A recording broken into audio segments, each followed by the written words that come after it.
बलात्कार हो ही नहीं सकता था उसके साथ। सिगरेट पी रही थी, दारू पी रही थी, कर ही नहीं सकता कोई उसके साथ बलात्कार। ये यहां तक कह देते हैं कि नीची जात की महिला थी, ऊंची जात के लोग तो नीची जात वाली को छूते ही नहीं है, इसीलिए ये बलात्कार हो ही नहीं सकता था। भंवरी देवी का जो कांड हुआ था राजस्थान में, यही तो हुआ था।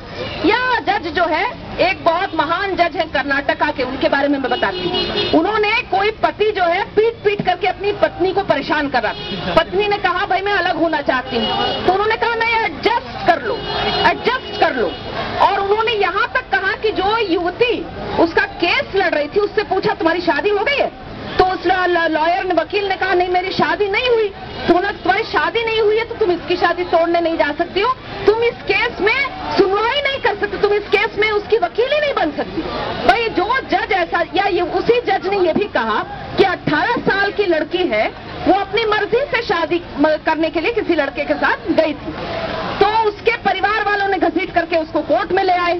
लड़की ने कोर्ट में भी बड़ी बुलंदी से कहा कि भाई मैं तो 20 साल की हूँ और मैं अपनी मर्जी से इस लड़के के साथ हूँ और मैं रहना चाहती हूँ, भाई इसी लड़के के साथ रहना चाहती हूँ।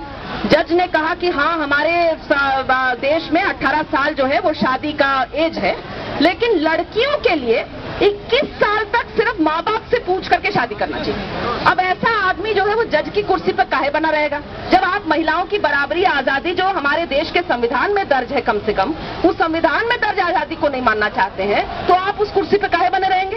तो हम कहते हैं कि वर्दी में बने रहना है या इलेक्टेड आप रिप्रेजेंटेटिव, हमारे चुने हुए पदाधिकारी के बाद प्रतिनिधि के रूप में आपको बने रहना है संसद में या असेंबली में या पंचायत में, या अगर आपको जज की कुर्सी पे बना रहना है, अगर आपके मन में क्या है भाई हो ही सकता है हम आपका मन बदलने के लिए हो सकता है सदियों लग जाए, लेकिन अगर आप पब्लिक कुर्सी पर बैठे हैं, हमारे प्रतिनिधि बन करके बैठे हैं, देश के प्रतिनिधि बन करके बैठे हैं, इस तरह का बयान हमने दिया, आपने दिया, तो हम आपको वहां से हटा के रहेंगे। ये बात हम लोग को प्रतिज्ञा लेनी होगी कि 2013 को ऐसा ही किया जाए कि जो इस तरह का बयान देता हो महिला विरोधी, उसको जो है पीछे पड़ जाए हम लोग कि उसको अपने पद से हटाओ, पद से हटाओ, पद से हटाओ। बिल्कुल हम बर्दाश्त नहीं करेंगे इस तरह की महिलाओं के खिलाफ किसी भी तरह की बयानबाजी।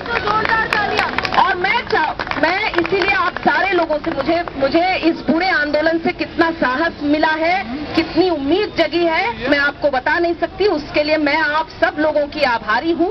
और मैं अपने महिला संगठन अखिल भारतीय प्रगतिशील महिला एसोसिएशन की ओर से, अपनी ओर से एक महिला होने के नाते आप सारे लोगों को बहुत बहुत तहे दिल से शुक्रिया। और एक साथ मैं अंत में बस यही कहूंगी कि उस लड़की को मैं याद करती हूँ, आज के रात भर मैं याद करूंगी।